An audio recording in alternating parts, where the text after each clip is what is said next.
Mən həkim valideyn olaraq 2 övladıma Allah bütün balaları qorusun, peyvənd vurdurmuşam. Belə bir mühitdə böyüyən uşaq, təbii ki, orada immunitetdən söhbət gedə bilməz, orada müqavimətdən söhbət gedə bilməz. Valideynin öz başına hər hansısa bir antibiotik preparatını alıb övladını verməsi yol verilməzdir. Amma indiki uşaqlarla bizim uşaqlığımızı müqayisə edəndə, indiki uşaqlara bəzən mənim həqiqətən ürəyim ağrıyır. Qızılca peyvəndi 1 yaşında və 6 yaşında vurulur uşağa.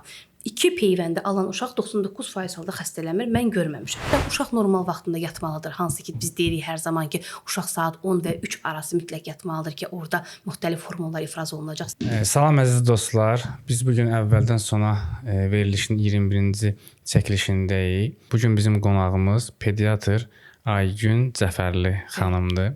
Əvvəla sizə salamlayıram və dəvətimizi qəbul edib gəldiyinizə görə sizə təşəkkür edirəm. Təşəkkür edirəm, çox sağ olun, minnətdaram. Aygün xanım, belə bir sual vermək istəyirəm. Ümumiyyətlə, uşaq xəstəlikləri demək olar ki, son dövrdə çox aktuallaşıb da.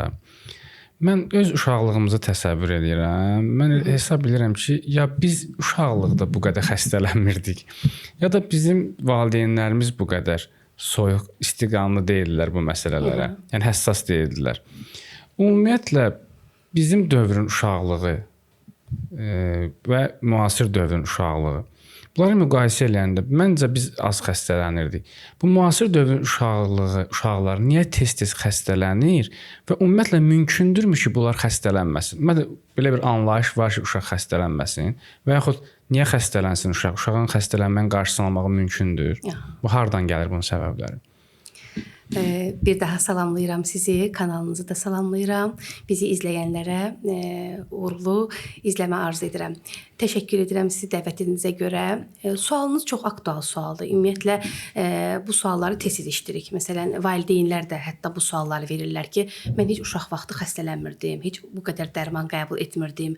Ay doktor, heç bizim vaxtımızda biz mütəmadi vitamin D-ni də belə qəbul etmirdik. Heç yadıma düşmür ki, anam mənə balıq yağı versin. Belə suallarla çox tez-tez qarşılaşırıq. Mən də necə deyirlər, sizin yaşadığınız dövrün uşağı olmuşam. Eyni zamanda özümün də hal-hazırda övladlarım var. Mən düşünürəm ki, hər dəfə, yəni ki, uşaqlar ki, dünyaya gəlir. Məsələn, baxın, keçmişdə uşaqlar dünyaya gəlirdi. Bu qədər düşünürəm ki, yəni bilgilər yox idi. Bu bir. İkincisi, bu qədər məsələn telefon yox idi, şüa enerjisi yox idi və yaxud da ki, düşünürəm ki, ekologiyamız bu dərəcədə çirklənməmişdi və eyni zamanda çox gözəl, sağlam, xoşbəxt ailə mühitləri daha çox idi. Mən düşünürəm ki, o ailələrdə dünyaya gələn övladlar daha xoşbəxt idi. Məsələn, mən özümü buna misal gətirə bilərəm ki, daha sevincli, daha xoşbəxt bir ailədə dünyaya gəlmişəm. Eyni zamanda vaxtı-vaxtında mütəmadi olmasa da vaxtı-vaxtında həkim müayinələrində olan bir uşaq olmuşam. Və mənim xoşuma gələn məqamlardan biri vaxtı-vaxtında peyvənd olunmuşam. Dünyaya normal yolla dünyaya gəlmişəm. Ana südü ilə bəslənmişəm. Peyvəndlərim vaxtı-vaxtında olub. Ətrafımdakı insanlar sağlam düşünüb, eyni zamanda sağlam olub. Daha sağlam qidalanıblar. Ətraf mühitimiz daha təmiz olub. Eyni zamanda bunun necə deyim, ortamında böyüyən bir uşaq olmuşam deyə düşünürəm ki, və eyni zamanda mənim nəslim, yəni bizim nəsil sıramız ki, hansı ki, onlar daha sağlamdılar və daha az xəstələnirdi həmin uşaqlar. Amma indiki uşaqlarla bizim uşaqlığımızı müqayisə edəndə, indiki uşaqlara bəzən mənim həqiqətən ürəyim ağrıyır. Niyə? Ola bilər bilgilər daha da artıb. Məsələn, hər bir şeyə əl çatanlığımız daha yaxşıdır. İstir bilgisayardan, istir internet sardan, yəni məlumatları anında ala bilərik. Halbuki biz məlumatları anında ala bilmirdik öz uşaqlığımız vaxtında.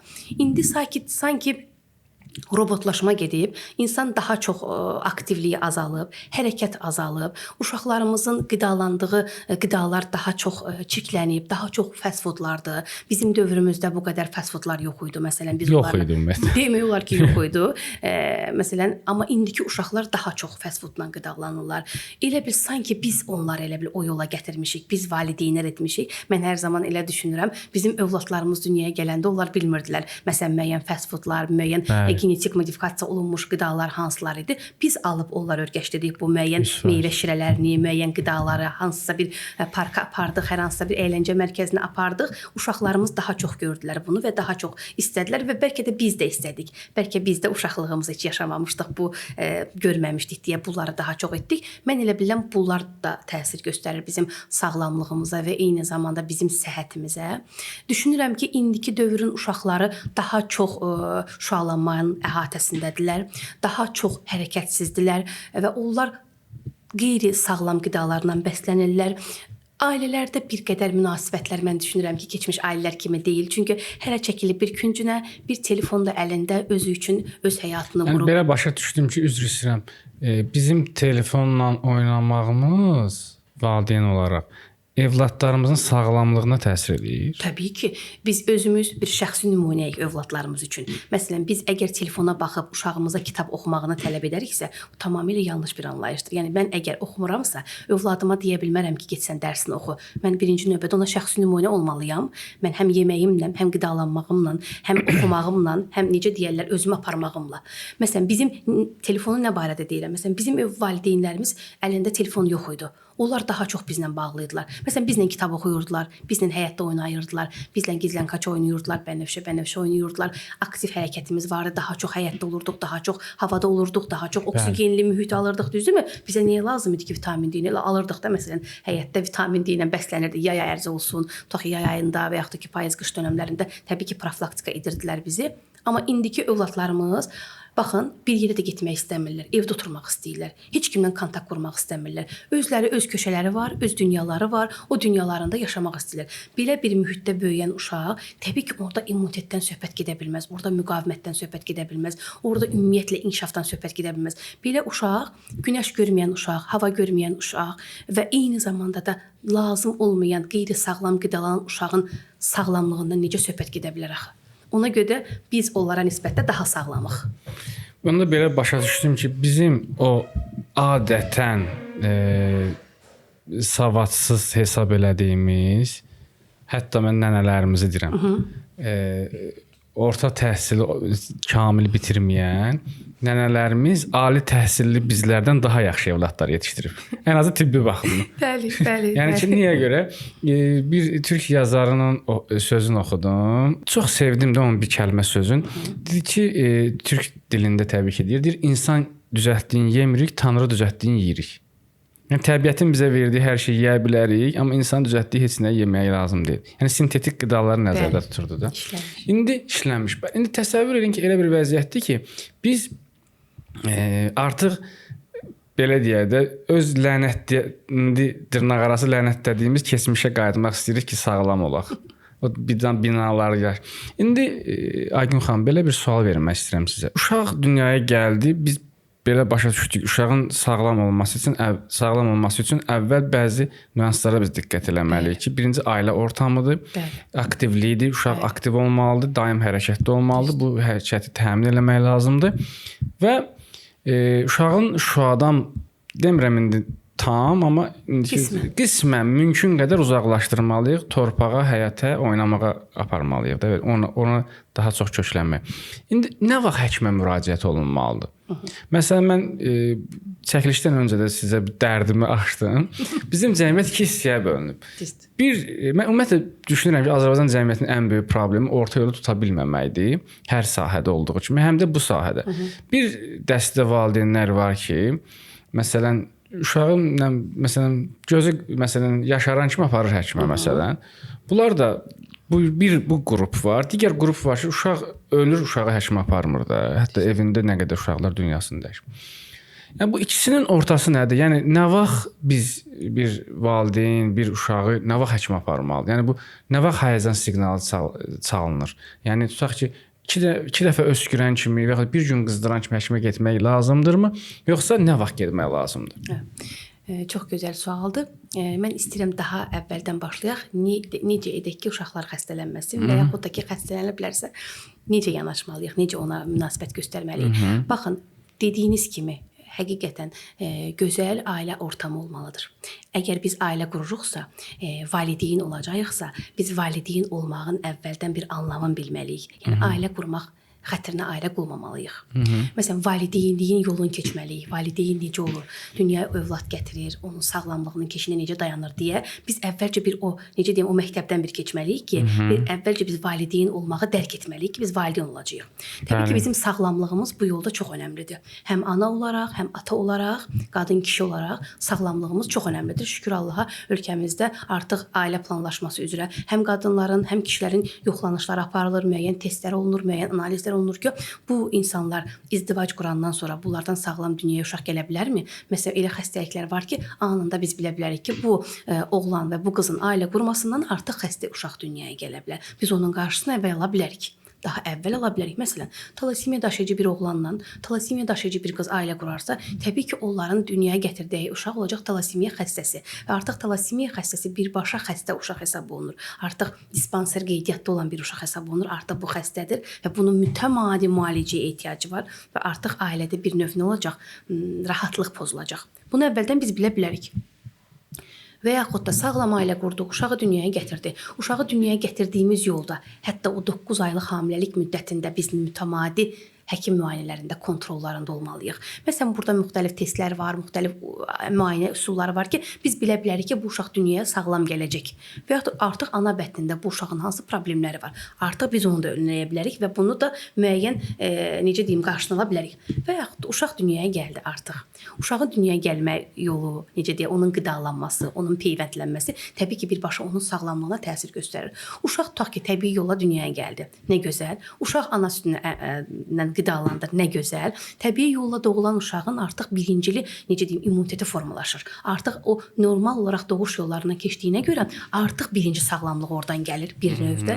İkinci, uşaq ana südünü qəbul edir. Nə gözəl, xoşbəxt o uşaqdır ki, dünyaya gəlir təbii yolla və ananın südünü qəbul edir. Ana südü bir möcüzədir, bir eliksirdir, bioloji bir, necə deyim, həyatda da. Yəni onun tərkibində olan hər hansısa bir qram belə aldığımız ana südünü, məsələn, ilk öncə də deyirik biz ona ağız südü, malaziva, onun tərkibində olan zülal nisbətini qəbul edən uşağın tamamilə sağlamlığı yüksək səviyyədə olmalıdır. Niyə? Çünki məsələn, hətta o südü alan uşaq onun tərkibində o qədər zülal nisbəti yüksəkdir ki, onu hətta 2 həftəlik aclıqdan belə qoruya bilər. Bəli, o qədər belə mükəmməl bir qidadır ana südü. Ana südünün tərkibində olmayan heç bir vitamini olsun, element olsun, mineral olsun, karbohidrat, zülal, yağ, hər bir şey orada var və uşaq üçün hesablanıb. Ana südü övladı üçün hesablanıb. Amma bu da uşağın sağlamlığının bir nüansı və uşaq dünyaya gəldikdən sonra artıq həkim müayinəsində olmağı, onun normal olaraq peyvəndlənməsinin aparılması artıq uşağın hər hansısa bir xəstəliyin qarşısının almasının birinci göstəricilərindəndir. İndi bu tamam ideal vəziyyətdə gəldik, danışdıq. Bir də var ki, bunlardan biz kənardayıq. Uşaq hər hansısa bir problem var anada, uşaq keysəriyyə yolu ilə dünyaya gəlir, uşaq heç cürə ana südünü qəbul edə bilmir. Artıq inək südünü qəbul edir, hansı ki, inək südü bizim inək balası üçün hesablanmışdır, bizim övladımız üçün deyil. Orada kazein nisbəti daha yüksəkdir, hansı ki, ana südündə daha aşağıdır. O bizə belə hətta zülal, necə deyirlər, allergiyasını yarada bilən amillərdən biridir ki, inək südünə qarşı uşaqda zülal allergiya olur və allergiya olan uşaqlar artıq atopiyası olan uşaqlar, səbəbi bilinməyən allergiyası olan uşaqlarda bir qədər immunitetdə aşağılıq olacaq, müqaviməti zəif olacaq və daha tez-tez xəstələnən risk qrupuna daxil olan uşaq olacaq. Və ən belə acı hallarımızdan biri peyvəndləməmizin olmamasıdır ki, hansı ki, valideynlər bu müasir dövrdə bunu birmənalı imtina edirlər. Hansı ki, bizim dövrümüzdə valideynlərimiz onu imtina etmirdilər. Biz birmənalı şəkildə peyvənd olunurduq və şükür Allaha bizim nəsil müəyyən qrupa gəlib çatmışıq. Hamımız sağlamıq, hamımızın övladları var, dünyaya uşaq gətirmişik və hər şey normaldadır. Düzdürmü? Bəli. Bu uşaqlar xəstələnməməsini neynəsinlər? Təbii ki, xəstələnəcəklər. Onlar bağçaya gedəcəklər. Artıq immunitet yoxdur axı. İstər-istəməz mövsümü, xəstəliklərlə rastlaşacaqlar. Bir dəfə, 2 dəfə, artıq immunitet hər dəfə o xəstələnəcək, immunitet yolu tapılacaq. Tutaq ki, bir dəfə rotavirusa, bir dəfə adenovirusa, bir dəfə respirator sinsitial virusa, bir dəfə rinovirusa, bir dəfə influenza və hər dəfə bədən buna qarşı immunitet yaradana qədər, haçanasa qədər bu yaranacaq və onda artıq uşaq gəlib bir etapa çıxacaq. Uşaq deyirsiniz, xəstələnir. Sizin sualınıza gəlim çıxım. Baxın, uşaq əgər xəstələnibsə, uşaqda burun axa bilər, zökəm əlamətləri ola bilər, katral əlamətləri ola bilər, boğazı qızara bilər, qulaq ağrıya bilər, məsələn deyirəm, gözü yaşara bilər və yaxud da temperaturası qalxa bilər. Təbii ki, ana ilk növbədə heç nəyi bilməyən anadan gedirsə söhbət, əgər o uşağın hər hansı bir sahə həkimi varsa, sahə pediatrı varsa, yəni qonşu falandan söhbət getmir. Uşaq dünyaya gəldi. Niyə mən əvvəldən danışdım? Çünki uşaq dünyaya gəlibsə, artıq o uşağın bir qeydiyyatı olmalıdır. Bir dövlət poliklinikasında qeydiyyatı olmalıdır ki, mütəmadi o ailə həkimi ilə, indi artıq ailə həkimi anlayışı var. Ailə həkimi ilə əlaqədə olsun ki, bir anlıq hər hansısa bir narahatlıq varsa anında həkiminə məlumat versin. Uşaq bir gün qızdıra bilər, 2 gün qızdıra bilər, 3 gün qızdıra bilər. Təbii ki, həkim nəzarəti altında valideyn baxacaq. Uşaq tutaq ki, bu əlamətlər var. Və uşaq narahatdır, halsızdır. Uşaq necə deyirlər, pastoz vəziyyətindədir. Heç cürə də, yəni özünə gələ bilmir. Narahatlıq da. Təbii ki, bu halda uşaq valideyn həkimə müraciət etməlidir. Amma məsələn uşaqdır da burun axır. Bir gün, 2 gün məsələn ola bilər hər hansı bir allergiya olsun, ola bilər hər hansı bir tozlu mühitdə olsun, hər hansı bir qidaya qarşı allergiya olsun. Təbii ki, bu o demək deyil o dəqiqə biz həkimə müraciət edək və o demək deyil ki, biz o dəqiqə hər hansısa bir dərman preparatı qəbul edək. Məsələn, uşaqdır, temperaturası var, deyək qızdırır.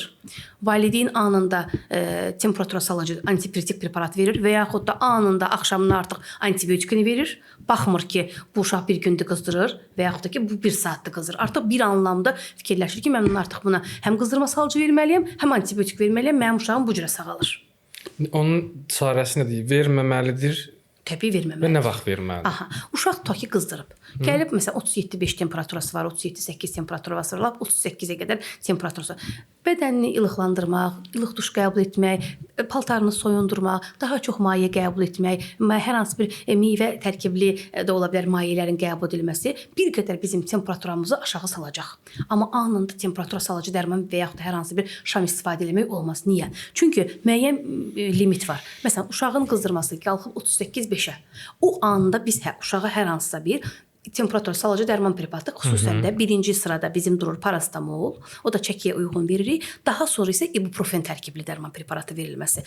Yaxud da ki, valideyn hər hansı bir bu parastamol tərkibli dərmanı verir, 10-15 dəqiqə baxır qızdırması düşmür, götürüb o bir dərman preparatını verir. Sonradan daha kəskin temperatur enməsinə səbəb ola bilər. İkinci antibiotik məsələsi ki, hansı ki bu uşaq bu gün qızdırıb və valideyn buna antibiotik verib. Bu tamamilə yanlış anlayışdır. Ola bilər uşaq virus infeksiyasına yoluxub. Virus infeksiyasında antibiotikin yeri yoxdur. Virus infeksiyasında antiviral preparatların verilməsi məqsədə uyğundur. Mikrob infeksiyalarında antibiotiklərin verilməsi məqsədə uyğundur. O da biz uşağa baxıb, habitusuna baxıb bilə bilərik bu uşaqda virus infeksiyadır və yaxud da mikrob infeksiyadır. Uşaqdır, temperaturası qalxıb, artıq halsızdır. Temperatura düşəndən sonra uşaq aktivdir, oynayır, gülür, danışır deyir. Valideyn deyir ki, doktor, temperaturası var idi, uşaq çox halsız idi. Amma qızdırması düşəndən sonra çox rahat oldu. Uşaq deyir, gülür, heç elə bil bayaq uşaq deyil. Biz düşünə bilərik ki, burada virus infeksiyadır. Və biz artıq antiviral preparatlar istifadə etmək lazımdır ki, uşaqda virusu öldürək. Artıq virus öləndən sonra artıq onun qızdırması zaten qalxmayacaq və artıq antibiotika ehtiyac olmayacaq. Amma belə vəziyyətlər də var. Uşaq 3 gündür, 4 gündür qızdırır.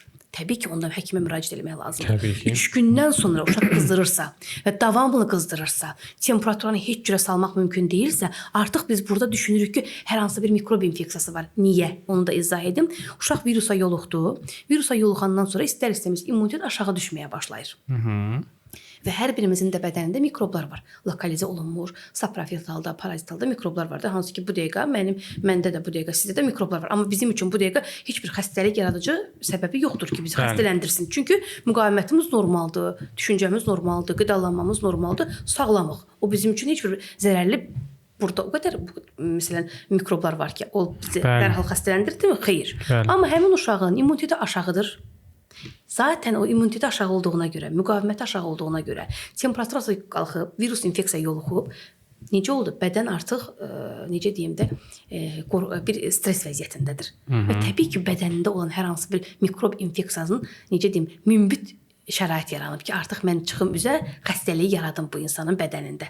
Yəni mən bunu belə başa salıram ki, izah olunsun da. Yəni ki, mən artıq xəstəyəm, xəstəlik vəziyyətindəyəm, bədənim stres vəziyyətindədir, bütün müqavimətim yoxdur. Sanki müharibə başlayıb, heç bir əskərim yoxdur. Artıq müharibədəki o gələn qoşun mənə qalib gələcək. Mənim artıq onu müdafiə edəcək hər hansı bir əskərim yoxdur. Çox üzr istəyirəm. Mən ən çox həm də nə izah eləmək istəyirəm izləyicilərimizə. Bax, belə bir şey var. Biz deyirik ki, dərhal antibiotik vermək lazım deyil. Milyon dənə antibiotik satılır və min cür növü var. Bəli. Ən azı marka olaraq, şirkət olaraq, istehsalçı olaraq. İndi bu sualı verim, sonra siz sözünüzə davam edin, çünki məqamıdır. Biz o antibiotik versək, əks təsirləri nə ola bilər? Təbii ki. Məsələn, nədir o onun? Ki, yəni bizim valideynlər, izləyicilər baxsınlar ki, öz başımıza alıb aptekdən 3 manat 50 qəpiklik məsələn, demirəm baha olsun. Yoxdur, bəli. Hər dəfə 50 manatlıq olsun. Həm şərti olaraq deyirəm. Verdiyimiz o antibiotikin bizim evladımıza hansı zərərlər toxundura bilər? Bir də onu da qısa izah Təbii. edin. Yəni onu sözümün əsas məqsədi ondan ibarət idi ki, yəni uşaq əgər xəstələnibsə və 3 gündən artıq qızdırırsa, orada artıq həkim məsləhəti ilə baxırıq hansı qrup, hansı sıra antibiotik seçilməlidir. Təbii ki, burada bir neçə qrup antibiotiklər var, makrolitlər var, sefalosporinlər var, tutaq ki, yəni onun da öz yol yerləri var da. Məsələn, yuxarı tənəffüs infeksiyaları ayrıdır, aşağı tənəffüs infeksiyaları ayrıdır, tutaq ki, sidik cinsiyyət infeksiyaları ayrıdır, daha digər başqa bir problemlər olanda ayrıdır. O hər qrup üçün ayrı antibiotik seçimi var. Amma valideyn tutaq ki, deyirəm, bu dəfə yuxarı tənəffüs yolları infeksiyasına yoluxmuşdu, aparmışdı həkimə. Həkim hər hansı bir makrolit tərkibli dərman preparatı yazmışdı və uşaq 1 aydan, 2 aydan sonra yenə xəstələnir, valideyn gedib yenə olur. Halbuki o xəstəlik deyil, başqa bir qrup lazım idi və bu antibiotika qarşı rezistentlik yarandı. Super, bəli. Rezistentlik yarandırmı? Bəli. Və daha sonraki etapda siz ona Kömək nə də eləyə versəniz, bilərsiniz. daha artıq necə olur? Gəlir çıxır parenteral formada, iynə şəklində, ampula şəklində uşaqlara iynələrə vurulması daha belə məşhur olan seft reaksiyonları vurulur uşaqlarımıza. Daha məsələn. radikal artıq. Daha geniş təsir spektrinə malik antibiotik. Halbuki burada balaca bir qrup antibiotik lazım idi. Biz daha geniş təsir spektrinə malik antibiotiki vurduq. Elə belə izah edim də, daha irinli infeksiyalar üçün lazım olan bir antibiotiki daha yüngül bir prosesdə vurduq. Artıq biz bu uşaqda hər bir ştama qarşı rezistentlik yaratdıq. Sabah o uşaqda digər bir problem baş versə, bizim artıq əlimizdə seçim preparatı qalmayacaq. Valideynin öz başına hər hansısa bir antibiotik preparatını alıb övladına verməsi yol verilməzdir. Ən azından həkim var. Heç bir, məsələn, özəl klinikada olmasa, heç bir əlçatanlıq olmasa, dövlət poliklinikamız var. Ən azından dövlətdəki həkimlə müraciət edib və yaxud da müraciət eləyə bilmirsə, evə çağırış edərək də həkimi çağıra bilər. Çünki dövlətdə bütün poliklinikalarda evə çağırışlar var. Və həkim gəlib evdə müayinə edə bilər uşağını. Heç bir şey olmasağı halda təcili tibbi yardım var. Ən azından uşağa təcili tibbi yardım çağırmaqla hər hansı bir tutaq ki, temperaturunu saldıq, o həkimin məsləhətini müəyyən bir o həmin həkim də zaten deyəcək ki, siz öz həkiminizə müraciət edin. Antibiotikin zərəri bilirsiz nədir? Uşağa antibiotik verildi. Tutaq ki, uşaq xəstədir. Tamam, xəstədir, antibiotiki veririk. Bir də var ki, antibiotikin dozası seçim preparatı plus onun neçə gün verilməsi. Antibiotik yazmışıq, tutaq ki, müəyyən bir infeksiyadır. Verilməli gündə 2 dəfə 5 gün müddətində. Valideyn verir gündə 1 dəfə 3 gün müddətində. Uşağın qızdırması düşdü, uşaq sağaldı. Heç bir sağalmadan söhbət gedə bilməz. Niyə? Çünki bu mikrobu öldürmək üçün o miqdar dərmanın 10 millisi lazım idi o uşağa və 7 gün lazım idi. Yəni 70 milli verilməli idi o uşağa ki, o mikrob ölsün, bitsin, getsin. O mikrobun ölmə dərəcəsi var da. Ay, sağ ol. Amma valideyn nə qədər verdi? 15-20 milli verdi. Simptomatik olaraq uşaqda yaxşılaşma gördü, qaçdı, oynadı, uşaq yedi. Qızdırma düşdü. Amma 4-5 gündən sonra uşaqda digər fəsad, artıq orta qulaq iltihabı yarana bilər və yaxud da sidik cinsiyyət infeksiyası yarana bilər. Bu dəfə uşağıma nə oldu? Məsələn, niyə qulaq ağrıdı? Heç nə yox idi, öskürürdü məsələn. Valideyn bilmədi ki, bu verdiyim dərman preparatı həmin anda təsir göstərdi, amma o mikrob həmin anda tutaq ki, necə deyim sizə, bir qədər qarşısını aldı, amma altda yatan səbəb qaldı. Onlar məhv olmadılar və onlar məhv olmadılar digər orqanlara, harda zəiflik varsa, oradakı toxumaları xəstələndirdilər. Bu belə düzgün verilməmə dozasından gedir. Bir də var, daha çox verildi. Daha çox verilmək hər bir dərman hardan gəlir, xaric olur. Burada təbii ki, qaraciyərimizdir, böyrəyimizdir, bağırsaqlarımızdır. Məsələn, bizim danışırıq, fikirlərimizi ifadə edirik nə ilə? Düşüncə ilə, beyinlə. Bəli. Bağırsaq da bizim ikinci beynimizdir. Həmin o mikroblar, hansı ki, bizim bağırsağımızda normal mühit mikroflora var. Həmin antibiotik nədir? Antibiotik. Biotika qarşıda, yəni antibiotik. Həmin gedib oradakı normal mikrofloranı pozur. Pozdu, orada nə yaratdı? Disbakterioz yaratdı. Bəli. Artıq müəyyən zərərlilər qalxdı yuxarıya. Normal olan mikroblarımız necə deyim, yoxa çıxdı. Disbakterioz yarandı, daha çox göbələklərin miqdarı artdı və artıq digər başladı, digər məsələlər, kandida tipli hər hansı bir xəstəliklər, uşaqda disbakterioz, uşaqda qəbizlik, uşaqda ishal, diareya, yəni artıq dəngə pozuldu. Bağırsaq da elə bir orqandır ki, orada hər şey normal getməlidir. Yəni ki, həzm sistemi normal olmalıdır və bağırsaq mühiti o qədər düzgün tərkibə malik olmalıdır ki, o bizim inkişafımız, çünki hər bir şeyin sorulması oradan baş verəcəkdir. Bəli. Sonradan bir uşağa hər hansı bir qidanı verəcək, deyəcək bu uşaq vitamin D də verirəm, kalsi də verirəm, amma bunlar axı təmələ gəldi. Çünki normal mikroflora yoxdur axı. Hansı vitamin D, hansı hardan sorulsun, nətər sorulsun, necə sorulsun, necə qana getsin ki, bu vitamin D, bu kalsi olsun ki, bu uşaqda sağlam strukturlu bir övlad olsun. Baxın, zərərləri bundan bitmir. Antibiotik veririk, kandidoz yarada bilirik, disbakterioz yarada bilirik, antibiotika rezistentlik yarada bilirik. Artıq növbəti etaplarda uşaq xəstələndə bizim əlimizdə seçim preparatı qalmır və antibiotika davamlı qəbul edən uşaqlarda sanki immunitetdə qırıqlıq yaranır. Yəni immunitet olmur o uşaqlarda, müqavimət tamamilə sıfırlanır. Yəni o uşağın bir növ necə deyim sizə, təzədən elə bilib bərpa etməliyik, təzədən bir strukturunu yığmalıyıq. Onu da yığmaq üçün, yəni bədən elə bir quruluşdur ki, onu mükəmməl etmək üçün Yəni biz adi bildiyimiz maşın deyil də, detallı dəyişək. Adi bir maşın deyil ki, onu biz təzədən quraq, düzəldək, hər bir tərəfini necə deyim də bərpa edək. Yəni antibiotikun zərəri faydasından daha çox ola bilər. Yerində, dozasında, gün nisbəti olaraq və xəstəliyə uyğun miqdarda verilməlidir. Ancaq mütəxəssis. Təbii ki, mütəxəssis tərəfindən verilməlidir. Yəni qonşum belə dedi, ay məsələn Google-da yazdım belə gəldi və yaxud hər hansı bir ChatGPT-də bəli müalicə edirik artıq uşaqlarımızı. Çox da gözəl cavablar verir. Mən deyim ki, sizə süni intellekt bu dəqiqə çox gözəl, anlamlı müalicələr, sxemlər yazır, amma orada deyir, mən həkim deyiləm. Həkiminlə məsləhətləş. Yaxşı ki, o da onu da deyir. Heç olmasa valideyn yazanda sığortalayır ki, yəni mən həkim deyiləm, düzgün dozalanmalı, sən özün həkiminlə məsləhətləşməlisən. Onu yaxşı ki, yazır. Ayın xanım, bir də bu vitamin bəlası var da cəmiyyətimizdə. Mən məsələn tutaq ki, çox valideynlərdə görmüşəm, ovuc balıq yağları, mənşəyi bilinməyən D vitaminləri, nə bilim, maqnezium falan alırlar. Heç kimdən məsləhət almadım. Bunlar məsələn tutaq ki, hansısa bir uşaq nə bilim biraz keyfsiz olan kimi ana gətirir C vitamini, kor-koranlı şəkildə verir, digər vitaminlər. Əslində vitamin gözəl mahiyyətcə bir şeydir. Sadəcə bunun indi son dövrlərdə sintetik vitaminlərin sayı çoxalıb. Ən təbii vitamin yenirəm, Tanrının düzəltdiyi qidalardadır da birbaşa. Amma ümumiyyətlə bu vitamin qəbulu necə olmalıdır? Bunun fəsadı varmı, yoxsa bu fəsadı riski yoxdur, elə qoy kim nə qədər atır, atsın. Bu necə tənzimlənməlidir uşaqlar arasında? Bir də mən məsələn bir neçə müddət bundan öncə bir uşaq gördüm. Həddindən artıq çəkili. Məsələn maraqlandım ki, nədir bu? Elə bildim nəsə də çox yeyən uşaqdır falan. Onun valideyni ona anormal şəkildə uşaq vaxtında iştah açan dərmanlar da vitaminlər verirmiş. Uşaqda bir doymazlıq var da belə. Siz yəni uşaq vəhşi kimi yeyir eləyirmiş. Və onda artıq o qədər artıq çəki yaranır ki, uşaq artıq belə də yəni hərəkət eləməkdə hətta çətinlik yaradır. Sonra məlum oldu ki, bunun valideyni çox hesablamamış, həkim rəyi almamış, anormal şəkildə uşağa güclü dozada vitaminlər verilmiş. Səbəbi də belə, mən birinə şahid olmuşum. Amma bu siz necə düşünürsünüz? Bu vitamin necə qəbul olunmalı bir mütəxəssis kimi? Hansı vitaminlər qəbul olunmalı? Ümumiyyətlə rutin bir məsələn protokollarda rutin bir vitamin qəbulu varmı? Yəni normal uşaqdan gedir təbii ki. Yəni xəstəsi olanda həkim zaten yazır ona müəyyən. Bu normal bir uşaqda rutin vitamin qəbulu olmalıdırmı, yoxsa belə bir şey protokollarda yoxdur? Bəli. Bu da çox aktual sualdır, çox vacib sualdır. Yəni elə düşünürəm ki, daha vaciblərindəndir.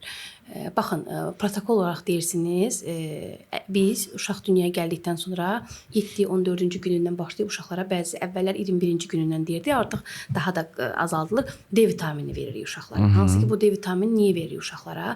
Məsələn, ana südü elə bir qidadır ki, orada hər bir şey var, amma yeganə ana südündə vitamin D-ni ötürə bilmir uşağa. Ona görə biz uşağa profilaktik olaraq Uşaqda raxit yaranmasın deyə biz uşağa vitamin D-ni veririk. Normal dozda, məsələn, gündəlik olaraq 400-500 beynəlxalq vahid həcmində uşağa vitamin D-ni veririk. 2 yaş tamamına dək, yaylı, yazlı, qışlı, payızlı fərq etmədən heç bir fəsildə qırağa qoymuruq. Ki, məsələn, günəşdir, yaydır, mən vitamin D-ni verməyim uşağıma. 2 yaş tamamına dək hər yeni doğulmuş 7-ci günündən, bəzi uşaqlarda 14-cü günündən başlayırıq vitamin D-yə. Çalışırıq liposomal vitamin D-lər verək. Çalışırıq ki, vitamin D-nin hər hansısa bir yağdadırsa, o yağ daha keyfiyyətli bir yağ olsun. Buna çox önəm veririk biz həkimlər. Məsələn, protokolda vitamin D-dir. Məsələn, protokolda 4 ayından başlayaraq uşağın qanını ümumi analiz etməklə, dəmir, ferritin nisbətinə baxmaqla dəmir mikroelementinin verilməsi vacib, labüd məsələlərdən biridir ki, hansı ki, uşaqda növbəti yaş etaplarında dəmir defisitli anemiya yaranmasın deyə.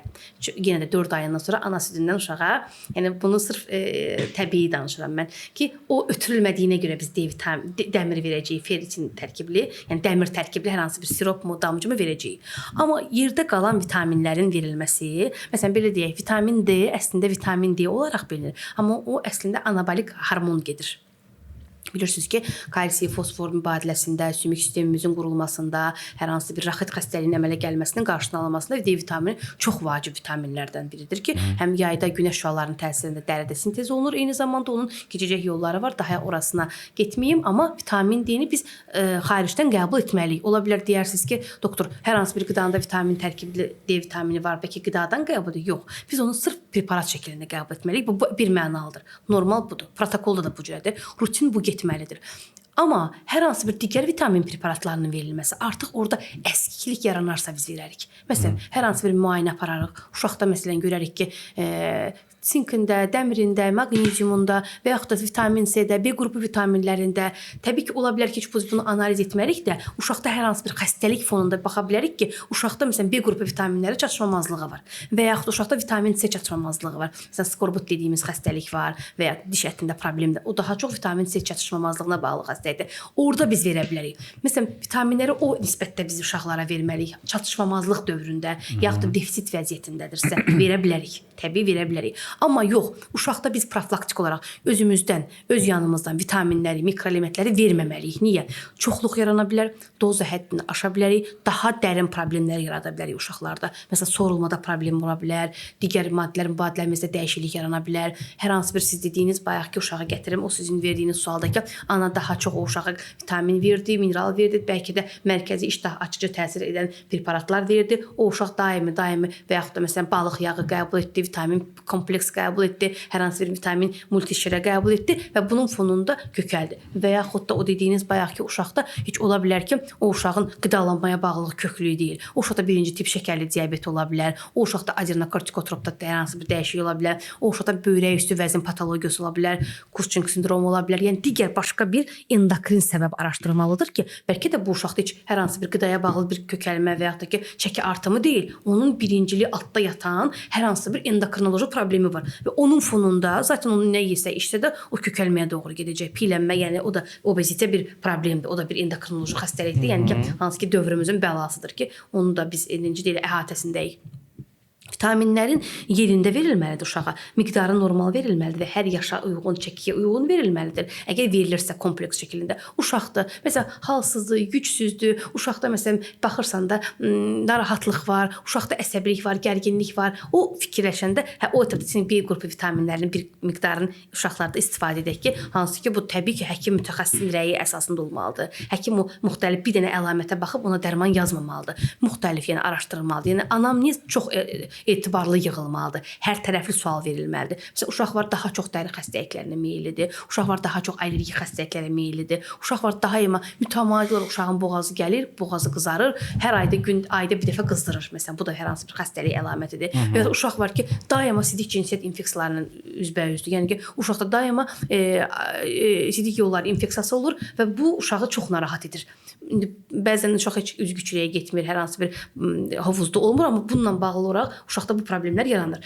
Ona görə də məsələn vitaminlərin də normaldan artıq verilməsi digər fəsad yarada bilər. Məsələn, vitamin C-nin həddən artıq istifadə olunması böyrəkdə müəyyən daşların əmələ gəlməsinə gətirib çıxarda bilər. Hansı ki, valideyn vitamin C-ni əla bir şey bilir ki, məsələn, uşağıma vitamin C-ni çoxlu verim, vitamini C-ni qaldırım, bədənində immuniteti qalxsın, yaz-payız aylarıdır. Uşağım məktəbə gedəcək, vitamin C-ni bol-bol verim ki, uşağım xəstələnməsin. Xeyr, vitamin C-nin özünün hər hansı bir fəsadlar ola bilər. Həm bağırsaqla bağlı, həm böyrəklə bağlı ki, hansı ki, orada kristalların miqdarı arta bilər. Sabah digər, baxın, uşaqlarda daha çox görürəm mən o istik yolu infeksiyaları. Düşünürəm ki, orada məsələn bəzən analizlərdə də görürük ki, oksalat kalsi duzlarının miqdarı çoxalır, urat duzlarının miqdarı çoxalır, hətta müxtəlif də duzlar, daşların miqdarı çoxalır. Niyə?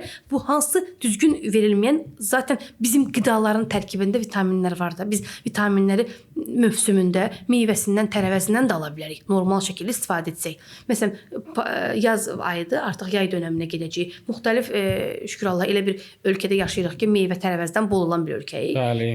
Ondan da valideyn o övladını alıb da o uşağı yedizdirib də vitamin balansını, ehtiyatını ödəyə bilər. Özü də bizdə elə gözəldir ki, hər meyvə öz fəslində yeyilsə, hər fəslə də uyğun meyvələrimiz şükür Allaha var. Bəli. Məsələn, indidən may ayından ta noyabr, dekabra qədər bizim bütün meyvələrimiz var ki, hansı ki, hərəsində də özünə uyğun vitamin, mineral nisbətləri nə qədər çox miqdardadırlar. Xüsusən də yer altında bitən, torpağın altında bitən hər hansı bir tərəvəzlərimiz var ki, uşaqların qida rasionunda onlar daha çox olmalıdır ki, uşaq hətta torpaqda lazım olan o necə deyim, mineralları belə oradan olan bitkilərimiz məsələn çuğundur olsun, kökü olsun, kartof olsun və yaxud da digər yeraltı meyvələrdən və ya tərəvəzlərdən gedir və eyni zamanda meyvələr yay ərzində uşağa meyvələrin normal miqdarda, normal rasionda verilməsi, təbii ki, onun yuyulmasına, onun düzgün uşağa verilməsi önəmlidir ki, hansı ki, təmizlənmə üsulundan gedir söhbət. Orada artıq uşaq o vitamin balansını alacaq. Daha əlavə vitamin sirop verilməyə ehtiyac olmayacaq. Yəni 2 qat yüklənmə olmayacaq.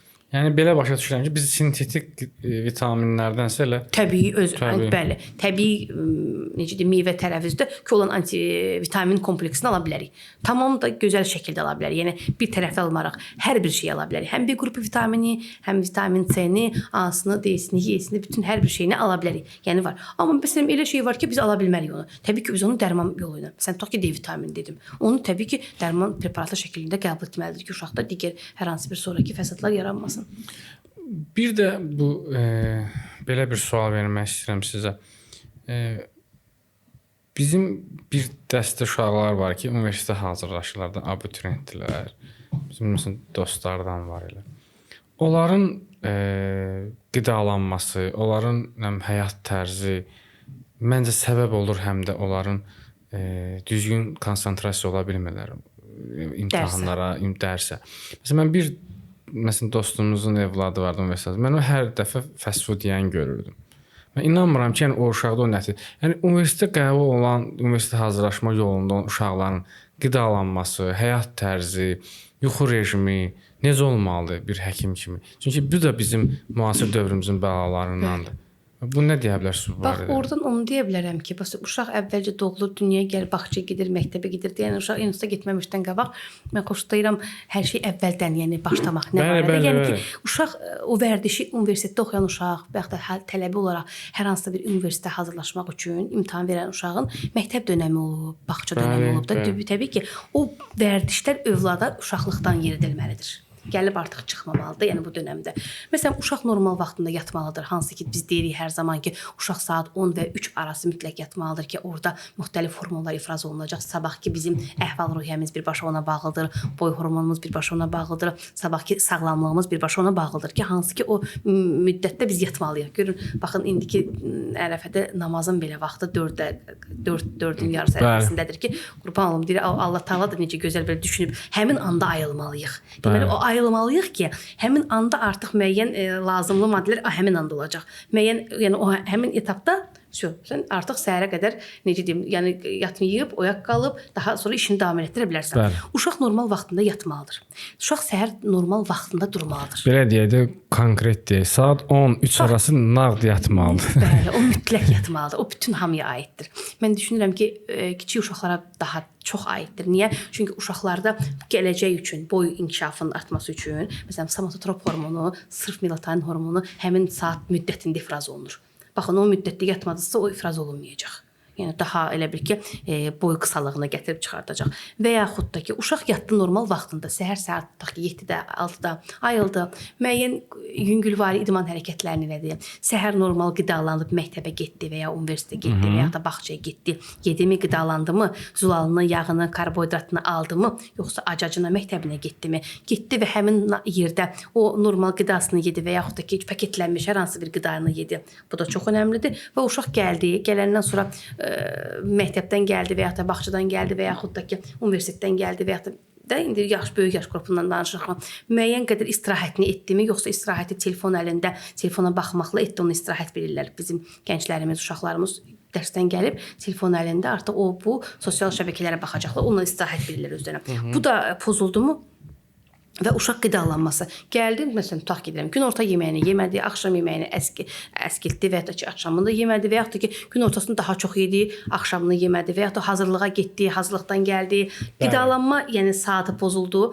Düzdür, bunu hal-hazırda bu hazırlaşan dönəm üçün baxırsan ki, bəzən uşaq onu çatdıra bilmir. Yolda hər hansı bir paketlənmiş qida aldı, yedi və yaxud da heç yemədi, suyunu içdi və suyunu içmədi, hər hansı bir zərərli şirələri qəbul etdi. Təbii ki, bu bizim sağlamlığımızı pozacaq. Bu bir mənalıdır. Amma uşaq normal vaxtında yatacaq, vaxtında duracaq və uşaq həmin istirahət vaxtını ki, dərsi getdi, gəldi və istirahət vaxtını ayırandan sonra özünü artıq dərsini oxuyacaq və o havada olacaq. Necə deyirlər, o getdi, hazırlığa gəldi, və havanı da almaq üçün təbii ki, orada sağlamlıqdan söhbət gedə bilməz. O uşağın dərs mənimsəmə qabiliyyəti də aşağı olacaq. Vaxtında yatmadı, vaxtından erkən ayıldı, uşaq normal qidalanmadı, uşaq havanı görmədisə, istər-istəməz oxuduğu dərsi belə tam mənimsəyə bilə bilməz. Niyə? Çünki toxumada aclıq var, axı oksigen aclığı var. Necə o beyin düşünüb onu mənimsəyib, artıq özü üçün özü üçün bir bilik bazası yarada bilər. Mümkün olmayacaq bir şeylərdir.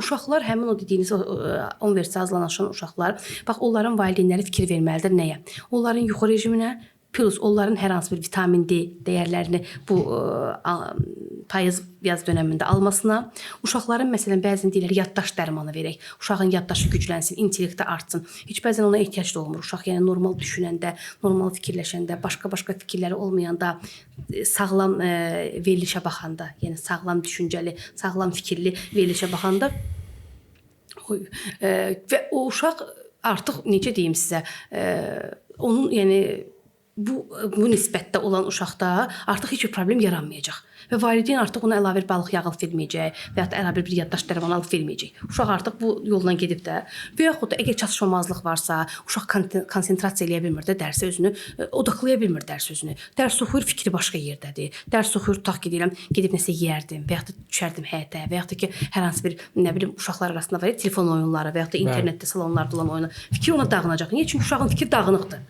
Əvvəldən quruluş düzgün gəlməyib. Bunun əvvəldən oxumağı olmayıb, gəlib saat çatıb 9-cu sinifə, indi hazırlığa gedir və indi başlayır hazırlaşmağa. Siz necə başa düşünə bilərsiniz? Bu 9 ildə yığmayan biliyi bu 1 ildən uşaq necə yığsın? Təbii ki, orada heç bir bilikdən, heç bir yəni normal, sağlam bilikdən və oxumaqdan söhbət gedə bilməz. O təbii ki, stres olacaq, gərgin olacaq və necə olacaq? Stres vəziyyətində insanın orqanizmasında, məsələn, böyrək üstü vəzimizin stres hormonları var. Artır, stres artsa insan zaten immunitet aşağı düşəcək və artıq xəstələnmə riski artacaq. Adicə, məsələn, yatanda insan deyir, yuxuda yatmışdım, qorxdum, dodağımda uçuq əmələ gəldi. Bəli. Qorxmuşdum yuxuda, ondan oldu. Yox, baxın, o uçuq virusu bildiyimiz herpes virusudur.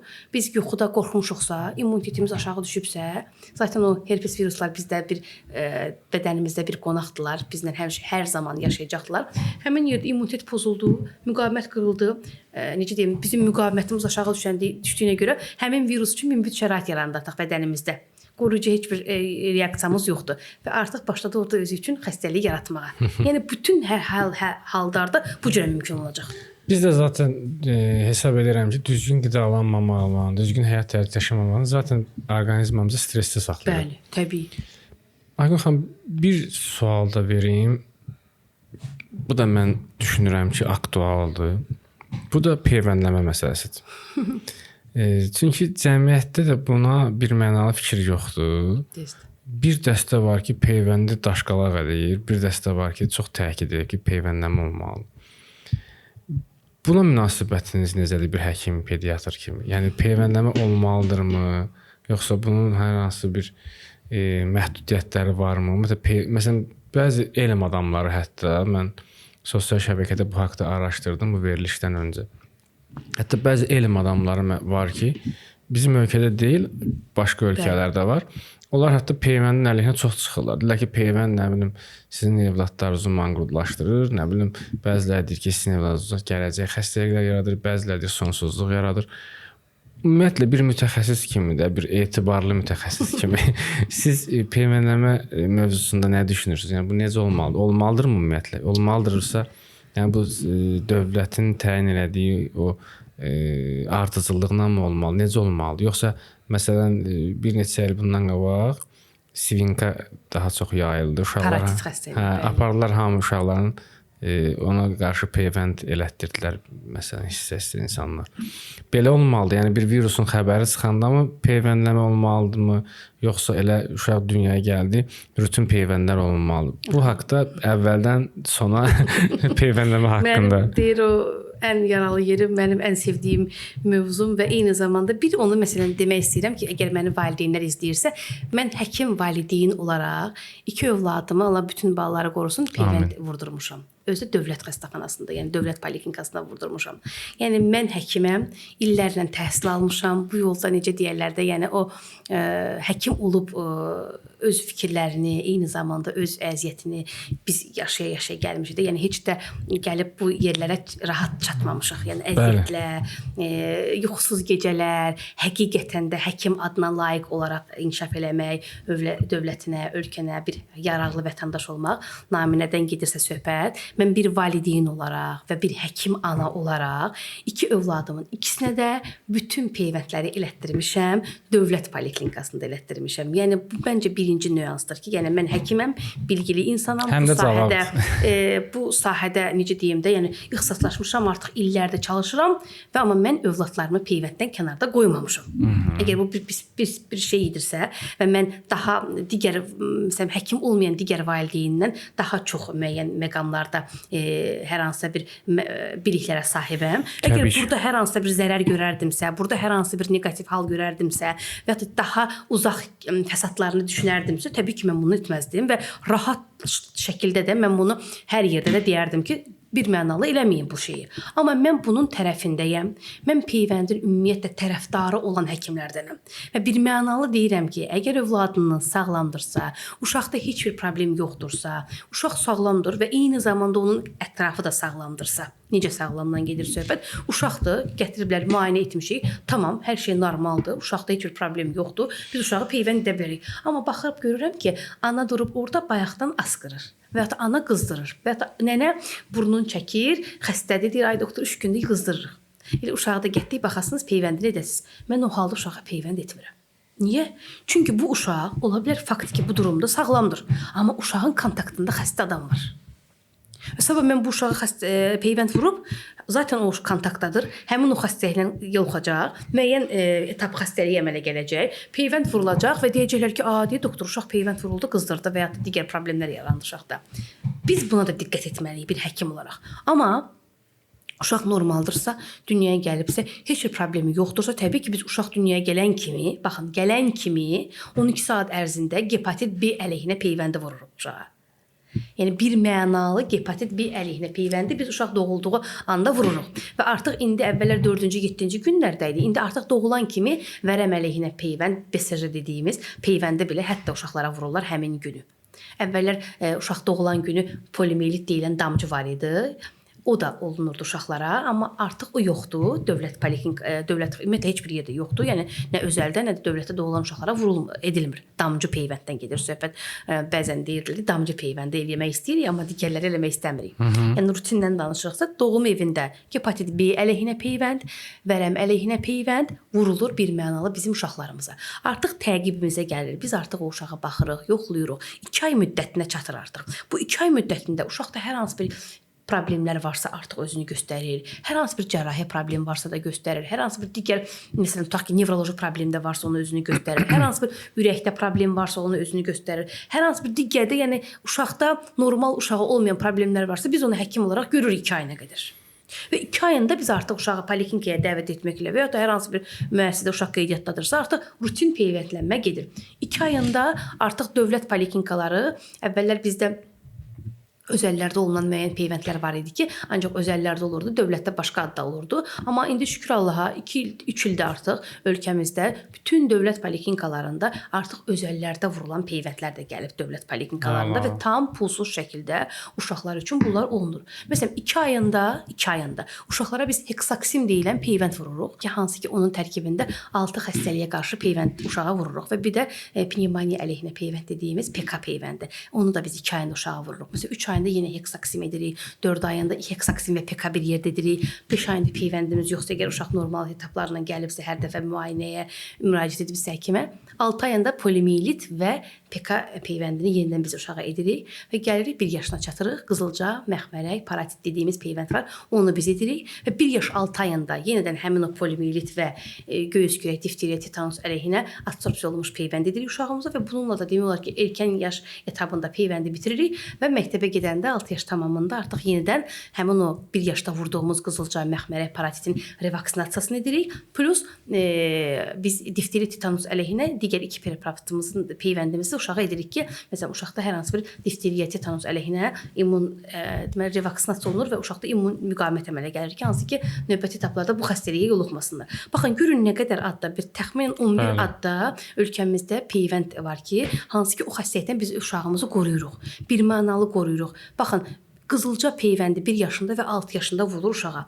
2 peyvəndi alan uşaq 99% halda xəstələnmir, mən görməmişəm. Məsələn, 2 il bundan öncə qızılca epidemiyasını yaşadıq biz ölkə olaraq. Həqiqətən də çoxlu sayda xəstələr oldu, ağırlaşmaları oldu. Uşaqlar çox ağır vəziyyətdə bu xəstəliyi keçirdilər. Baxın, hansı uşaqlar ki, qızılca xəstəliyinə yoluxdular, biz onu birbaşa Gigiyena Epidemiologiya Mərkəzinə məlumat verirdik. O uşaqların ya birinci peyvəndləri yox idi, yaxud da ikinci peyvəndləri yox idi. Yəni 2 peyvəndi olub da qızılca olan xəstəliyi mən görmədim bir həkim olaraq. Praktikamda mən görmədim. Mənə əgər həkimlər dinləyirsə, bəlkə ki onlar da görmədilər. Amma hansı uşaq ki, 1 peyvənd almışdı, yəni natamam revaksinasiya idi və 2 peyvəndi ümumiyyətlə almamışdı, o uşaqlar bəli qızılca ilə xəstələndilər. Qızılca da çox bir yaygın xəstəlikdir və eyni zamanda çox ağır bir xəstəlikdir. Yəni burada elə qızılca da tutdu, bəzi valideynlər deyir, mən istəmirəm peyvənd, qoy tutsun, aktiv immunitet yaransın. Amma bu aktiv immunitet yaradırsan bu uşaqda, başa düşdüm. Amma bunun sonraki fəsadlarından heç xəbərin də yoxdur ki, hansı ki qızılca xəstəliyi elə bir ağır xəstəlikdir ki, gözdə fəsad verə bilər, beyində fəsad verə bilər. Beyində fəsad verən şəxsən tanıdığım bir ailə var. Bəli. Biz panensefalit deyilən bir diaqnoz var ki, hansı ki beyində çox böyük bir qalıcı xəstəlik yaradır. Artıq o bir növ əlilliyə gətirən bir xəstəlikdir. Hansı ki, o mümkünatı yoxdur sağalsın və gözdə mən daha çox görmüşəm. Hansı ki, vitamin A var orada. Söhbət vitamin A-dan gedib qızılca xəstəliyinə yoluxmuş uşaqdır. Əgər həkim müayinəsində, həkim təqibində deyilsə, yəqin ki, o 1-ci, 2-ci günlərdə vitamin A-nın normal yaşa uyğun dozasını almamışdır. Məsələn, orada 50.000, 100.000, 200.000 beynəlxalq vahidində həddən artıq yüksək dozada vitamin A verilməlidir qızılca əgər uşaq xəstədirsə. Və eyni zamanda 2 həftədən sonra 14-cü günündə yenə biz təkrar vitamin A-nı veririk yaşa uyğun. Yenə dediyim kimi 50.000, 100.000, 200.000 beynəlxalq vahidində hər yaş qrupunun öz dozalanması var. Bu olmadığı halda gözdə problemlər yarana bilər. Hətta gözdə korluğa gətirib çıxarda bilər. Və dediyim o ensefalit beyin dəyişikliyi, beyin xəstəliyi, beynin ensefalit qırışasının panensefalit deyirik, nekrozlaşan panensefalit diaqnozuna gətirib çıxarda bilər və yaxud da ki, qızılca ilə tutan uşaqlarda ağciyərlərdə iltihab prosesi, pnevmoniya gətirib çıxarda bilər, bildiyimiz sətəlcəmin yaranmasına gətirib çıxarda bilər. Yəni elə tutdum da xəstəliyi də sağaldım deyə də bir şey yoxdur, sabahki fəsadlara valideyn nəzərdən qaçırdır. Və yaxud da deyirsən ki, valideynə bu uşağa bu peyvənd çox vacibdir. Qızılca, paratit, məxmərək hansı ki bir vaksin adı altındadır. Canlı vaksindir özdə, QPM dediyimiz, MMR dediyimiz. Deyir, qızılca xəstəliyi tutub da mənim uşağım neyinirik ki, buna daha doktor vuraq. Deyirəm, orada təkcə qızılcanı tutub, amma orada məxmərəklə paratit qalıb. Hansı ki, onlar da daha önəmli, yəni vacib peyvəndlərdəndir ki, onların da letallıq səviyyəsi yüksəkdir.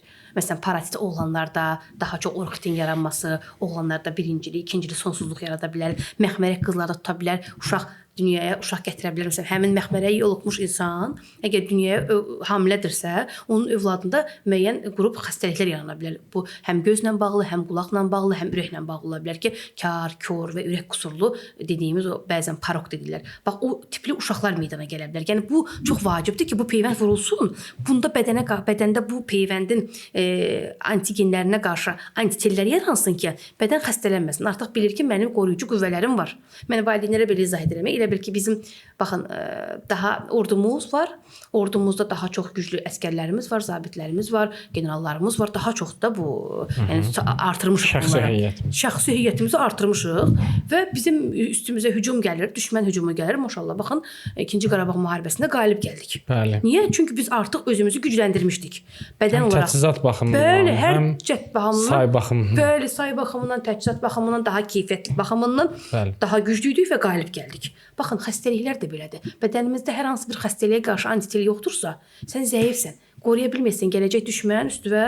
Sən zaten hər hansı bir avtomatın yox, hər hansı bir özünü müdafiə edəcək qüvvən yoxdur ki, özünü müdafiə edəsən və sən artıq xəstələnməyəsən və sən qalib gələsən həmin xəstəliyin qarşısında. Yəni bunu bir növ loru dildə deyə ifadə edirəm ki, yəni insanlara bir daha aydın olsun.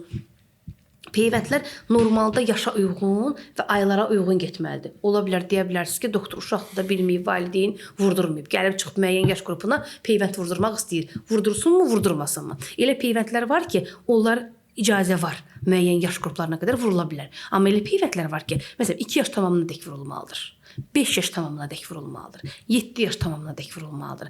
Maksimal 10 yaş tamamına qədər vurulmalıdır. Eləsi var 14 yaş tamamına qədər vurulmalıdır. Eləsi var 18 yaş tamamına dək vurulmalıdır. Əgər bir peyvənd tutaq ki, deyirəm məsələn sizə, uşağa heksaksin vurulmayıbsa, dediyimiz o 6 sayda peyvənd vurulmur. Artıq 7 yaşdan sonra biz o uşağa onu peyvəndə vura bilmərik. Qətiyyən olmaz. Səbəb nədir? Səbəb olmaz. Bu uşağa bu peyvənd olmaz. Artıq burada müəyyən ya xəstələnmə etaplarının sayı çox olub uşaqda və yaxud da ki, artıq o peyvənd o yaş qrupu üçün hesablanıb. Zərərli bir təsir ola bilər. İminli o əks təsir ola bilər. Bəli, əks təsir ola bilər və yaxud da ki, xəstələnmə yarada bilər ya uşaqda və yaxud da hər hansı bir şey. Yəni bu yaş qrupu üçün nəzərdə tutulub ki, bu uşaq bu yaş dönəminə qədər məsələn PK peyvəndi dediyimiz pnevmokok əleyhinə peyvənddir ki, hansı ki uşağı pnevmoniyadan, sətəlcəmdən qoruyur. O 2 yaşına dək 1 yaşına dək 3 doza da vurulmalıdır. 2 yaşına dək 2 doza da vurulmalıdır. Artıq 2 yaş olubsa uşağın biz PK peyvəndi vurmuruq ki, daha biz məsələn yeni gələn bizim təqvim planımızda yoxdur. Artıq vurula bilməz. Və yaxud da ki, uşağa qızılca peyvəndin vurulması. Məsələn biz aktiv 10 yaşa dək o peyvəndi vura bilərik qızlarımıza, oğlanlarımıza. Artıq 10 yaş oldusa biz artıq bir mənalı GPM peyvəndini vurmuruq. Çünki başqa fəsadlar yarada bilər. Artıq 10 yaşdan yuxarı QM adında, yəni qızılca və məxmərək adında peyvəndi biz uşağa tövsiyə edə bilərik ki, vurulsun sizin uşağınıza. Məsələn bunu edə bilərik. Amma yəni onlar da belə biz baxın, yaş dönəmlərinə uyğun vururuq. Əgər uşağın peyvəndi gecikibsə, artıq gecikmiş peyvənd təqvimi tutmaqla, yəni gecikmiş peyvənd təqvimi necə deyim, tərtib edirik həmin o uşaq üçün və artıq o üzrə, plan üzrə aparırıq. Uşaq da vurulmayıb, hansı yaşına uyğun, hansı peyvənd vurulacaqsa, biz artıq onun digər etaplarda vurulmasını təmin edirik mütləq şəkildə. Əla. Onda belə başa düşürəm ki, biz neçə illərdir insanların peyvəndlə bu mübarizəsi də əsassızdır. Yəni elmi əsası yox. Təbii. İndi Aygün xanım, verilişimizin sonunda hesab edirəm ki, biz bir çox məsələlərə aydınlıq gətirdik və artıq 1 saata yaxındır ki, biz danışırıq. Sonda vaxt çox belə həqiqətən çox maraqlı oldu. Vaxt çox necə gəldi, keçdi bilmədim. Siz bizim tamaşaçılara bir həkim, pediatr kimi sizin yanınıza gələn, daha çox xəstələnən, mən adətən qonaqlarıma sonda bu sualı verirəm. Məsələn, o xəstələnən uşaqların ən çox rastlaşdığınız problemləri hansılardır? Məsələn, tutaq ki, sizin bir 20 dənə xəstəniz varsa, təbii ki, bu rutin xəstələnmək demirik də, məsələn, hər dəfə soyuq dəymə, falan bunlar yox. Amma həqiqətən xəstə. Orada o xəstə olan uşaqların hamısının ortaq nöqtəsi nədir sizcə?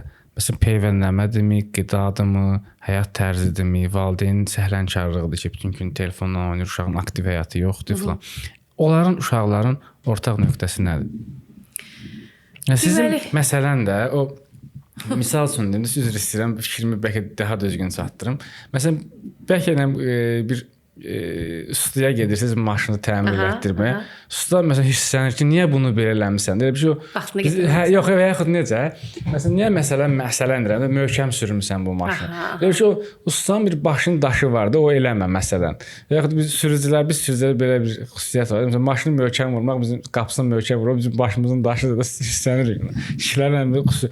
Məsələn, tutaq ki, siz uşaqlarda nəyə görə də ən çox hisslənirsiniz? Bu nə qədər məsələn dönər yeyir? Buna hisslənirsiniz? Yoxsa məsələn nə qədər telefona baxır? Sizi məsələn ən çox hissləndirən, özünüzdən çıxardan nədir bu uşaq mövzusunda?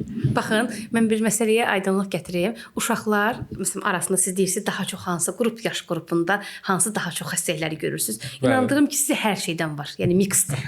Tənəffüs sistemi xəstəlikləri də var, parazitar xəstəliklər də var. O qədər, yəni uşaq xəstəlikləri siz mənə deyəndə iki dəfə dedim uşaq xəstəlikləri o qədər böyük bir anlamdadır ki, yəni onu biz oturub neçə saatlarla, günlərlə danışa bilərik. Ona görə bir kiçik bölməsini bilək ki, o hissədən danışaq. Amma bu gün mən düşünürəm ki, hər çox bir şeylərə aydınlıq gətirdi.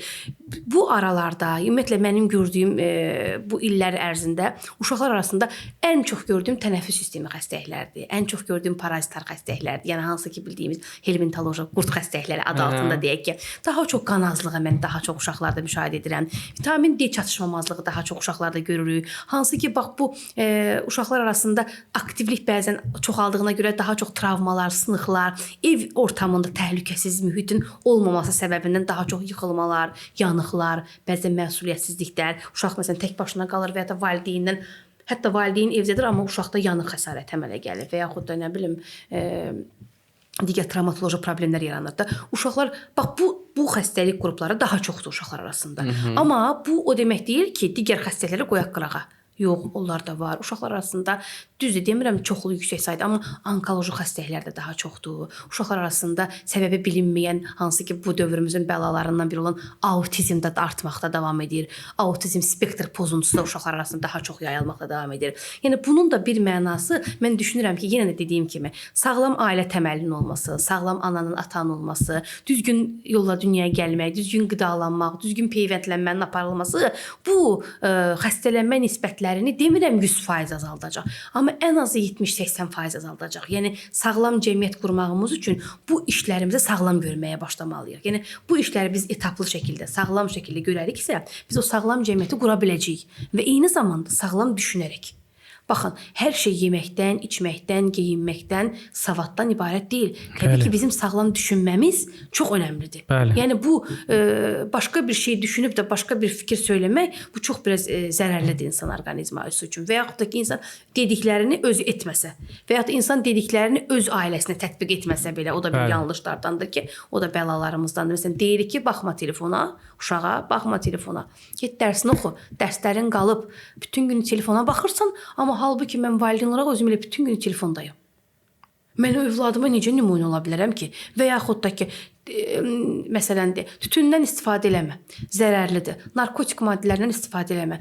Bunu deyən ata özü əgər tütündən istifadə edirsə, övladının yanında məsələn hər hansı bir siqareti çəkirsə, hətta siqaretin belə tüstüsünə həmin o uşaq məruz qalırsa və deyiləndə ki, bunu eləməyin, deyir bizim babalarımız da belə olublar da, elə biz də belə böyümüşük. Axı babalarımızın böyüdüyü dövrlə bizim böyüdüyümüz dövr arasında çox fərq var. Çox fərq var. Həm iqlim cəhətdən, həm ekoloji cəhətdən, həm qidalanma cəhətdən, həm düşüncə cəhətindən tamamilə fərqli etaplarda böyüyən insanlarıq biz. Yəni biz deyə bilmərik ki, 1920-ci ildə, 1940-cı ildə olan insanlar, 1960-cı ildə olan insanlar 2026-cı ildə olan insanlar arasında eynidir. Qidalanma da fərqlidir, yemək də fərqlidir, udmaq da fərqlidir, münasibətlər də fərqlidir. Əxlaq dəyərləri də fərqlidir. Sağ ol, əxlaq dəyərləri tamamilə fərqlidir. İnsanların inamları tamamilə fərqlidir. İnsan başqa-başqa şeylərə inanır, başqa-başqa religiyalara qoşulur, nə bilim fikirlər söyləyir.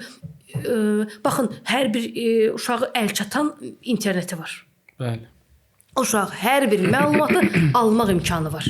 Halbuki bizim nəsil o imkanları almaqda tamamilə necə deyim də, yəni qıraqda qalmışdıq. Məsələn, mən şəxsən özüm Azərbaycan Tibb Universitetində oxuyarkən hər hansı bir yeni bir məlumat almaqdan ötürü telefonum yox idi, WhatsApp-ım yox idi. Mənim elə gəlir ki, həmin burada bu sosial şəbəkələr falan da yox idi. Bəlkə də var idi, mənim yoxum idi. Onu bilmirəm. Mən gedirdim Birbaşa Axundovun kitabxanasına. daha çox da rus dilində kitablar idi və kitabları da qoyurduq, tərcümə edib oradan yazırdıq. Baxın, bir məqalə yazmaq üçün mən Axundovun kitabxanasına getməli idim. Saatlarla orada oturmalı idim tələbə. Orada yazmalı idim və gəlməli idim. Amma indi yox. Mən indi artıq bir neçə il bundan öncə yazıram, artıq Google-dan istədiyim məlumat ala bilirəm. Əgər o Google-dakı məlumat da əsaslanmış məlumatdırsa, bəzən valideynlər deyir ki, internetdə bu yazılıb da, və yaxud da biri çıxıb deyir ki, filan dərmanı iç, yaxşı olacaqsan. Filan vitamin D-ni, filan adı ilə, şirkəti, ticari adı ilə belə hətta deyilir ki, bunu içməlisən. Belə səhifələr görmüşəm. Amma indi daha da əl çatanda uşaq belə ChatGPT-də yazıb deyir ki, məsələn, bu misalı şəklini çəkir, göndərir ora, misalın həllini qəşəng yazır orada, sənə göndərir ki, daha misal sənin üçün artıq əl çatandır. Baxın, görün nə qədər hər şey qısaldılıb. Nə qədər hər şey elə bil ki, mənasızlaşıb. Sən artıq yol getmirsən, insan görmürsən, havaya çıxmırsan, halbuki o havaya gedəcəydik, insanlarla tanış olacaqdıq, bir hərəkət edəcəkdik. Artıq oturduğumuz yerdə lazım olan bütün məlumatları almışam 5 dəqiqənin müddətində.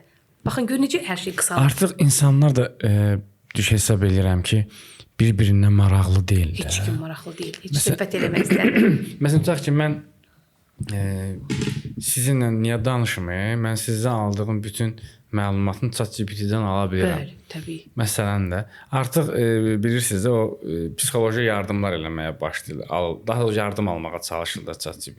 Yəni insanlarda bir tənhalıq da formalaşır. Təbii ki, bizim mövzumuz o deyil, amma uşaqların tənhalığından məsələn danışanda bunu deyə bilərik. Yəni sizin biz ümumiyyətlə bunu insanlara çatdırmağa bacarmalıyıq ki, bizim bioloji sağlamlığımız ancaq bioloji sağlamlığımız deyil. Bizim ruhi sağlamlığımız da, psixoloji sağlamlığımız da. Bəli, bir yerdə olmalıdır. Bir yerdə olmasa bizim bioloji sağlamlığımızdan söhbət gedə bilməz. Zaten sağlamlığın tərifi də elə bilir. İndi biz deyə bilərik, Aygün xanımın bir həkim kimi ən çox əsəbləşdirən nədir uşaqlarda? Uşaqları ən çox əsəbləşdiyim, məsələn, mən xoşlayıram uşaqlar kitab oxusunlar. Aha. Məsələn, mən görmürəm uşaqlarımız kitab oxusunlar. Yəni ancaq məktəbdəki dərslərini oxuyub çatdıra bilirlər. Məsələn, əsəbləşdirən məqamlardan biri dərs yükünün həddən artıq yüksək olmasıdır uşaqlarımız üçün. Çantaların ağır olmasıdır ki, hansı ki biz skoliozdan, kifozdan, lordozdan danışırıq, amma ağır-ağır sumkaları uşaqlarımızın çiyinlərinə yükləmişik. Sıramışıq. Bəli, bəli, həqiqətən və yaxud da uşaq ola bilər çiynində aparmasın, aparsın belə necə əlinə, o da ziyandır. Təbii, o da artıb aparır istər-istəməz. Uşaq düzgün məktəbdə qidalanmır. Uşaq ümumiyyətlə məktəbdə, bəzi məktəblərdə ümumiyyətlə tədris prosesi çox acınacaqlı vəziyyətdədir. Uşaq sadəcə gedir və gəlir. Gedir və gəlir. Yəni heç bir məlumat ala bilmir. Burada da mən bəzən müəllimi də qınayıram, bəzən uşağı da qınayıram. Elə bir ortam yaranır ki, müəllim də yazıq neynəsin? Dərs keçməyə artıq marağı yoxdur ki, nəyə keçsin, kimə keçsin. Bölgənən yoxdur axı. Hər şey qarşılıqlı olmalıdır. Mən sizə məlumatı verməliyəm, məlumat araşdırılmalıdır, ötürülməlidir. Yəni bu etapla getməlidir. Məni ən çox belə necə deyim, əsəbləşdirən məqamlardan biri uşaqların telefonlardan asılı vəziyyətdə qalmasıdır. Artıq bu bir növ mən düşünürəm ki, gələcək telefon xəstəliyi, telefon asıllıq xəstəliyi deyiləcək. Bir XBT-mizdə xəstəliklərin beynəlxalq təsnifatında yəqin yeni bir diaqnoz aşkar. Uşaqlar arasında məsələn səbəbi bilinməyən autizm spektr pozuntularının artması məni çox bir həkim kimi narahat edir. Yəni bunun səbəbini, yəni bu cürə inkişaf edən ölkələrdə necə, yəni bunun səbəbi aşkarlanmır, necə tapılmır ki, bunun səbəbi nədir? Məsələn, valideynlər bəzən deyir peyvənd, amma mən bir mənalı deyə bilərəm ki, narahat olmasınlar. Heç bir peyvənd, heç bir autizm yaratmır. Yəni qətiyyən və yaxud da ki, uşaqda iflic yaratmır və yaxud da ki, uşaqda hər hansı bir geriləmə pozğunluğu yaratmır. Əgər uşaqda uşaq serebral iflici varsa, zaten bu anadan gəlmə bir məsələdir. Autizm də anadan gəlmə. Bəli, autizm də anadan gəlmə məsələdir. Hər halda peyvənd dünyaya gələndən sonra olur. Təbii, baxın. Biz peyvəndlənmiş insanlarıq. Məsələn, bizim nəsildə daha çox bizim nəsildə də var, hansı ki bizim sıralamalarımızda olan insanları da autizm spektr pozuntusu olan insanlar var idi. Məsələn, tənha yaşamaq istəyən, öz bir köşəsi olan, məsələn, baxın, sinif yoldaşlarımız üçün də mən indi baxıb düşünəndə baxıram ki, həmişə məsələn bizdə bir qız vardı, o həmişə tək oturmaq istəyirdi, heç kimlə əlaqə saxlamırdı. Ancaq özü üçün idi, özü yatırdı, özü gedirdi, özü gəlirdi. Özünün öz dünyası vardı. Bu da bizim indiki dövrdə indi onun danışığı var idi, şükür Allaha, yəni danışıq itki var. var idi. Nitqi var idi. İndiki uşaqlar autizmlərin demək ki, çoxu danışır, öz fikirlərini ifadə edə bilirlər. Müəyyən məqamlar var ki, onlarda məsələn onlar psixiatrik nəzarətdə qalırlar hər zaman. Yəni onlar da bir səbəbi bilinməyən bir xəstəlikdir, hansı ki, valideynlər çox əziyyət çəkir, həqiqətən çox əziyyət çəkir. Valideyn üçün övladının o diaqnozda olmasını bilmək, başa düşmək, onu mütəmadi olaraq reabilitasiya aparmaq, həkim, defektolog, psixiatr, loqoped, düyü bütünləmə indi bu dəqiqə məşhur üsullar var ki, hansı ki uşaqlar üçün edirlər ki, bu uşaq gəlsin bir etapa çatsın. Məni narahat edəcək məqamlardan biri çirklənmiş qidaların olmasıdır, fast food qidaların uşaqlarımız ətrafında olmasıdır. Məsələn, biz baxın, uşaqları böyüdürük, uşaq məktəbə gedib orada da hər hansı bir qidanı alıb yeyə bilər. Məsələn, uşağa hər hansı bir pul verməyəsən, deyəcək ki, mənim pulum yoxdur. Uşaq orada üzüləcək, biz pis olacaq ki, ayda uşağımın müəyyən məvacibi yoxdur. Verməsək bir yandıracaq bizi, versək də bir başqa cürə bizi əsəbləşdirəcək.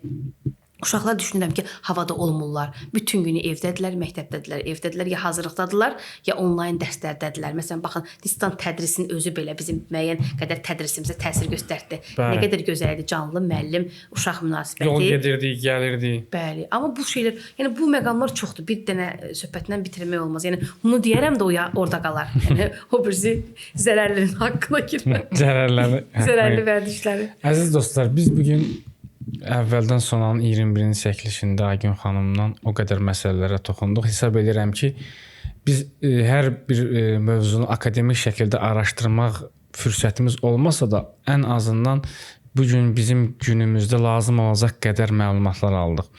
Çox təşəkkür edirəm Aygün xanım. Ümid edirəm ki, bu verilişimiz, bu podkastımız dostlarda, ən az izləyicilərimizə geniş təsir qoyacaq, onların həyatlarına təsir qoyacaq və ümid edirəm bundan sonra ən azı bir neçə adama müsbət təsir qoyarıqsa, bu bizim böyük uğurumuzdur. Çox sağ olun, təşəkkür edirəm.